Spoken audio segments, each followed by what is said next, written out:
ফুটবলের খবর এবার। সবাই যখন মাতবেন ঈদ আনন্দে, তখন প্রস্তুতিতে ব্যস্ত থাকবেন বাংলাদেশ দলের ফুটবলাররা। ১৬ মার্চ হামজা চৌধুরীকে ছাড়াই ঢাকায় শুরু হবে জাতীয় দলের ক্যাম্প।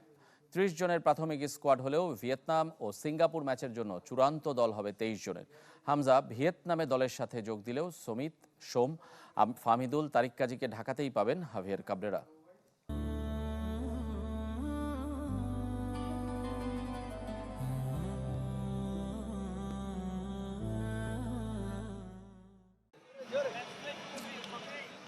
এশিয়ান কাপ বাছাইয়ের ব্যর্থ মিশন। ৫ ম্যাচে ৫ পয়েন্ট নিয়ে সি গ্রুপের ৩ নম্বরে বাংলাদেশ। সিঙ্গাপুর ম্যাচটা তাই নিয়ম রক্ষার লাল সবুজদের জন্য। হারানোর কিছু না থাকলেও আছে প্রাপ্তির হাতছানি। সিঙ্গাপুরের বিপক্ষে ভালো করলে প্রভাব পড়বে ফিফা র্যাঙ্কিংয়ে। সেজন্য ঈদের আগেই ঢাকায় শুরু হবে প্রস্তুতি। জাতীয় স্টেডিয়াম কিছুটা অপ্রস্তুত থাকায় ৪ দিনের অনুশীলন হবে কিংস এরেনায়। ১৪ মার্চ জায়ান আহমেদ ও পরদিন ঢাকায় আসবেন সমিত, সোম। ১৬ মার্চ শুরু হবে ক্যাম্প। সেদিনই যোগ দিবেন ফাহমিদুল ও তারিক কাজী। তবে হামজার জন্য অপেক্ষা করতে হবে আরও কটা দিন। ঢাকায় প্রস্তুতি শেষে ২০ তারিখ ভিয়েতনাম যাবে টিম বাংলাদেশ। সেখানেই ২২ মার্চ দলের সাথে যোগ দেবেন বাংলাদেশ পোস্টার বয়।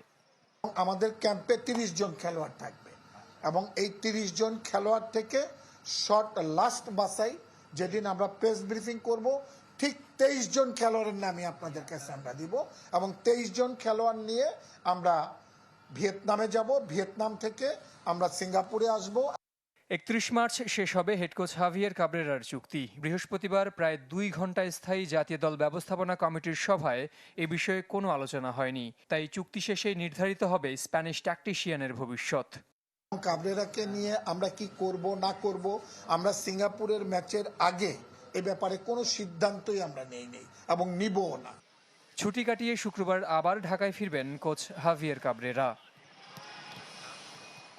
জহের সাগর, চ্যানেল 24, ঢাকা।